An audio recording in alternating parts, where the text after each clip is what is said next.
morning to Princeton TV. We have with us today a very special guest joining us from Durban, South Africa, a gentleman by the name of Chrispin Hemson. He's the director of the International Center of Nonviolence at the Durban University of Technology in Durban, South Africa. And it's also affiliated with the Gandhi Development Trust, which is headed by Dr. Ela Gandhi, who's the granddaughter of Mahatma Gandhi. She's been there since Gandhiji did his initial work in Durban almost a century ago. So Chrispin, welcome. I'm so happy and glad that you're able to join me today on the Memorial Weekend of Madiba. Yeah, it's really great. I mean, we've had a sense suddenly of being very connected to the rest of the world. And just, people coming to visit, and wherever we look, people in my house keep watching sport, soccer matches around the world, and there are these tributes to Mandela, which makes us feel very special. I was joking because, we South Africans compete a lot with Australia and New Zealand, and I was saying to my friend, they must be really cross they haven't got somebody like that. Right. And of course the Indian cricket team is visiting as well, and you guys have been thrashing them. Yes, well, we shouldn't be so rough, I think. But anyway, we have been thrashing them. We did actually lose to the Pakistanis, but I mean I think that's being a bit provocative, isn't it? Right. Well, you're a British gentleman, so we can't take cricket out of your blood. And now India and cricket now has become sort of the national sport in India, so you can't take cricket out of Indians either. Absolutely not, no. So tell me about your experiences in Durban. You were telling me earlier that you actually grew up under apartheid. Yeah, my twin brother and I were born just before the National Party came to power, which was the formal beginning of apartheid. Mm-hmm. Of course, segregation, disenfranchisement were already in place. But I really did live through the whole period of apartheid. So what's the date, though? I'm sorry, I don't mean to date you, but I'm just trying to figure out what's the... Well, I was born in 1947, and the National Party came to power a year later. I see. And I think, there were things growing up, which I remember quite clearly, which were part of the way our senses are developed as sort of young white South Africans. Yes. Where you can go, where you can't go, who you can associate with, who you can't. And I can recollect hearing things that people would say that would stick in my mind. Things about Afrikaners, things about black people, things about Indian people in Durban. And so I've got a very strong sense of what it felt like at the time. And young people growing up now have very little sense of that, and why should they really? Mm-hmm. It's not their era. Mm-hmm. But I think when I talk to young black people, they are quite surprised that people put up with apartheid the way they did. Mm-hmm. And I have to say to them, look, you wouldn't have felt that at the time because it felt so overwhelming and so powerful. Mm-hmm. And so people would say, I don't like this, we don't like that, but there's nothing we can do about it. That was the standard phrase, and that's what people really felt. Right, so it was a total system, I think, is what you're trying to convey here, right? And it was overpowering. It really was a total system in which everything, the railways, the harbors, the sport, education, the economy, of course, all of these facets of life were under this kind of narrative of white supremacy, white self-justification, and the constant denial of the humanity and the intelligence of everyone else. Mm-hmm. So it was very powerful, and it took considerable courage for people to step out of line and to challenge it, which is, of course, exactly what Mandela and many other people did. Right, exactly. But spend a couple of minutes on how was it similar or different to the colonial system that was in place prior to that? The British Yeah. administration. There's a strong ambivalence amongst white South Africans. On the one hand, saying that we are independent, we don't recognize the West as having any hold over us. But on the other hand, really looking constantly towards the West to see how we're being received. Mm-hmm. When I was a child, I mean, growing up in Natal was different from growing up in some other parts of South Africa because it was so English dominated and so British in sentiment that if we would go to the cinema to see a movie, at the end of it, we would stand up and sing "God Save the Queen," right? Not the South African national anthem. So just like the movies, right? Just like the movies, like Gandhi and other movies that we've seen. That's kind of what happens. That's right. So there was a strong sense of a British identity that my family grew up with. My parents were from England, and they brought that sense with them. But it was also around us, all over wherever we were in this part of the country, there was a sense of a British identity still there. Mm-hmm. And in many ways, I think more British than the British. I mean, as Britain started to change, we didn't. I see. Until the early 60s, and then and of course the resistance in the early 60s was thoroughly repressed. Mm-hmm. It took more time still for that to come to the fore again. So kind of frozen in time, very much kind of the early Indian identity in Durban and Natal is frozen in time. Actually, when you go back, you see it very like it may have been 100 of years ago. Yes. There's strange continuities and discontinuities. Right. So the Afrikaans, tell me about the Afrikaans. When they came into power, they were a bit more ruthless and fierce. Yeah, their attention wasn't on that. Their attention was on, as they put it, getting our country back. This is our country. The British took it from us, and now we must get it back. Mm-hmm. Oh, and by the way, we're going to have to deal with the blacks. I see. So, although their focus was primarily on Afrikaner nationalism, in reality, what it translated into was a lot of acceptance of the English and the role of the English white South Africans, mm-hmm. and the ruthless suppression of any form of black political expression. Mm-hmm. It wasn't as though it was a disconnect from what had happened before. I see. But it was an intensification. I see.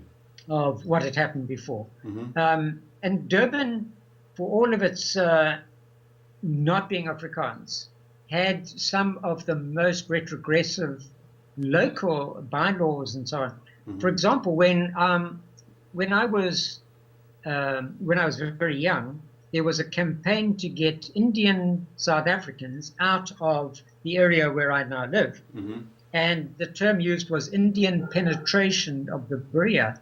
I mean, just remarkable aggression in the way that was seen, that they were penetrating our area with everything that suggests. Mm-hmm. Mm-hmm. And the legislation that on which my older brother, for example, was a social scientist and activist, mm-hmm. and he did a study of what was the Durban system. The Durban system was a system that was actually set up by his best friend's grandfather. Mm-hmm. As he didn't know this when he was best friends with his friend, but that guy's grandfather had set up a system in which black people and African people could buy liquor only through municipal beer halls. Mm-hmm. The income from those beer halls was the only source of income for any kind of development, mm-hmm. Of housing or facilities for African people in the city.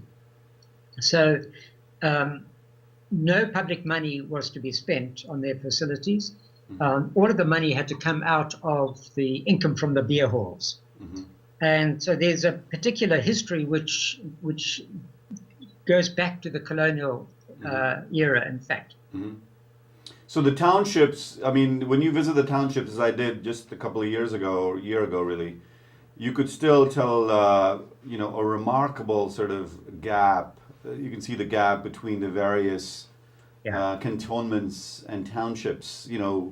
The Muslim housing is very remarkably different than the black township versus the colored townships, than the affluent neighborhoods. I mean, you can still see the sort of the stepwise progression of socioeconomic wealth and affluence, or lack thereof, right?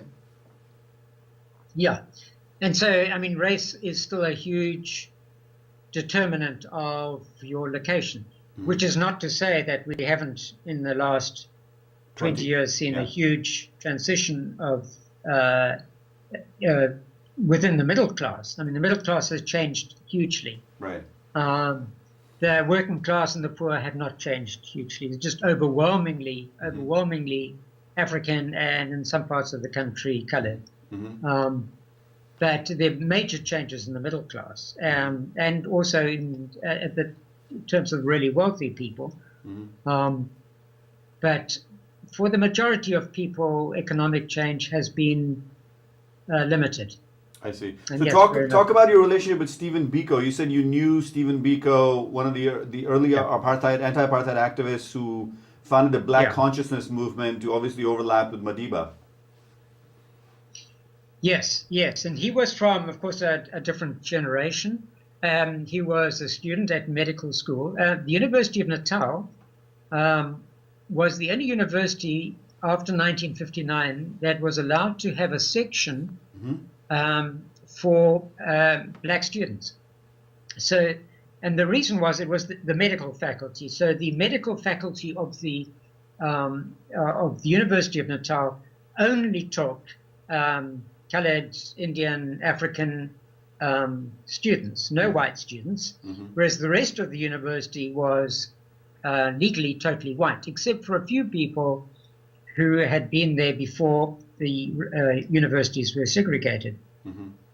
So I was on the Student Representative Council at the University of Natal, Durban section, and then there was another student council for the medical school.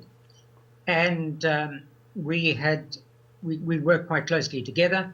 In fact, I had organized the one seminar at the medical school residence one weekend, and it was really interesting. We weren't prepared for what happened. We hadn't thought our way into this at all. So the white delegation comes over. Steve Biko very kindly let me and my twin brother use his room. But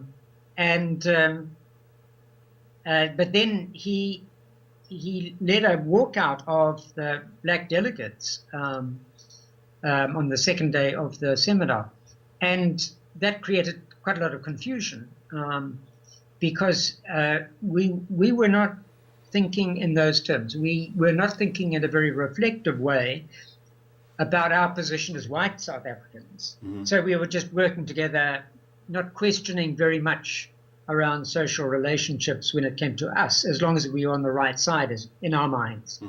So, and Steve Biko was a very pleasant, convivial person, and very articulate on these issues. So there were some really good debates and discussions with him, as people on what you might call the white left, liberals and left-wing people were trying to understand black consciousness and how that would relate to the issue of struggle in South Africa. Yeah, so it was a very interesting time, and I think, I think back to that era and what happened next, and the sort of onslaught on people was very, very harsh. His killing was, and I think Now something he that was struck killed in me, a prison, right? basically he was so badly assaulted and tortured that he had severe brain injuries and was then transported naked in the back of a van from the Eastern Cape, I think, to Pretoria, and died through that. And suddenly it struck me at the memorial service that we had at our university the other day that a big thing in my mind, and I'm sure a lot of other South Africans, was with Mandela. We've known he was dying for a very long time. We live under conditions of political freedom. We can grieve fully for him. But during the time of struggle, that was not possible. And I think there are a lot of South Africans who live with the trauma of that period and try and get on with their lives as best as they can, not quite maybe recognizing how hard it was. Right. So you're feeling, you're witnessing and feeling this and going through this outpouring almost of pain kind of that's been sitting there for so many years. I think that's an element in what in South Africans' reactions, but it's also the other issues. It's almost like it's both with us and not with us. It's we are to some extent it's our feelings about what happened to other people, and to the other extent it's that we're still not yet able to give them the kind of recognition that Mandela's getting. Something that may seem very odd to people from outside South Africa is this. On the radio, we have a traffic report, okay? And the traffic report comes on the radio. I mean, it's absolutely devoid of any kind of social significance, you'd think. But I always listen to it. When I hear it, I'm always listening for the names. And it's the change of the street names. People will say, you can go down Nelson Mandela Drive. And I'd say, now, can I take myself back 25 years? And I'd say, what would I have felt in 1985 at the height of the repression if I could hear those words on a traffic report that we have a Nelson Mandela Drive or Ruth First Highway in Durban? These are the names of of activists, or if I'm on the Steve Biko campus of Durban University of Technology. That's right. Yeah. And it's just it's of course people who were not alive at that time, who are too young to remember that. It doesn't have much significance, but for me it really does. It's a reminder just how far we have changed. Right. Yeah, so when I was there, Sat Scooper, who was also in prison in Robben Island, starting in '77, he said it's amazing, there are no signs now of that period. He said, I don't know where the signs have gone. I've been looking for them. Either they've been... I've got 2 in my safe. Oh, you have... I know I should pull one out for you. Yeah, it's kind of bizarre, isn't it? How we're talking about the system of administration and how things have changed. But talk briefly about also, if you remember or you have information about Madiba visiting Pietermaritzburg or Durban itself in the early struggle period. Yes, well, I was, although I never met him, I was at a rally he held. I think it was 1990. Probably 1990, yes, in Durban at the stadium, at the rugby stadium. And it was a remarkable event. I mean, there was a huge turnout of people, but it was a time of a very, very severe conflict in this area. I mean, literally thousands of people were killed over the period from 1985 onwards. Many thousands of people, including people I knew well. And people were defending themselves and fighting back. And he spoke at this rally his first visit to Durban, and then at some point he said something about peace, and he said, "I'm telling you now, take your weapons and throw them into the sea." Mm-hmm. And he repeated that about 3 times. This is after he And came there out of. was- This is after he came out of prison. He's been released. Yes, Right. yes. Mm-hmm. Now this was, I mean, there was such a rumble of complete disagreement Mm-hmm. because people felt it was essential to protect themselves, to have weapons, to try and liberate areas, and it was a very risky thing for him to do. Mm-hmm. But he had clearly thought his way through this. He knew, and at that time it wasn't clear how much support the ANC would have in an election.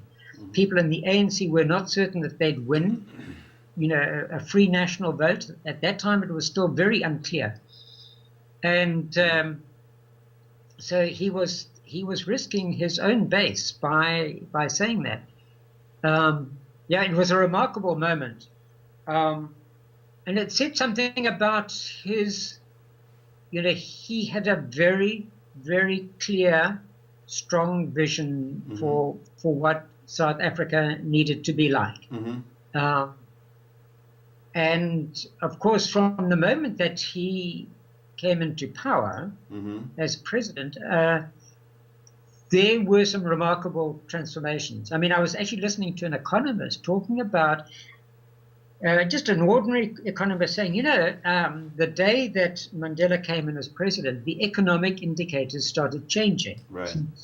I was like, well, how would that work? There's no, I mean, why would there be such a dramatic impact on something as material as the economy? Mm-hmm. Why would that impact be so strong just because you've got a new president? Mm-hmm. But actually, it was that sense of, this is what it's about. We're in this together. Mm-hmm. And it was an expression of confidence. People began saying, okay, we're going to invest. So there was that real, Mm-hmm. I would say transformation, but it was a partial transformation, Right. in my view. Right. Not complete. Right. So the tape that's been playing here of Madiba from the 60s is when he said, we cannot deal with this in a non-violent fashion anymore. When the oppressor is so dogmatically against us and ruthless. Yes. So you speak about that relative to the Gandhian legacy that also Mandela has spoken about, in the sense that he said, clearly Gandhi was our secular saint in Durban, in South Africa. And I think he told the Indian delegate when they visited after apartheid was ended, that you sent us a barrister and we sent you back a Mahatma. Yes. This is really, there's something about South Africa being the crucible of some remarkable leaders.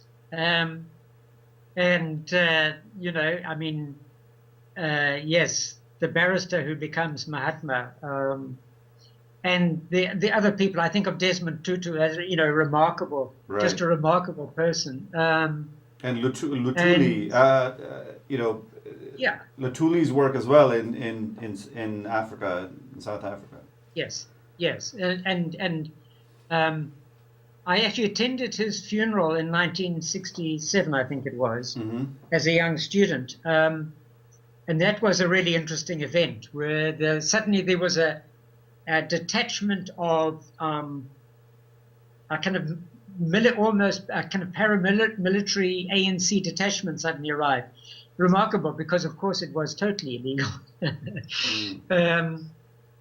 Interesting enough, my brother and I went there with the American vice consul. Gave us a lift there, which was interesting.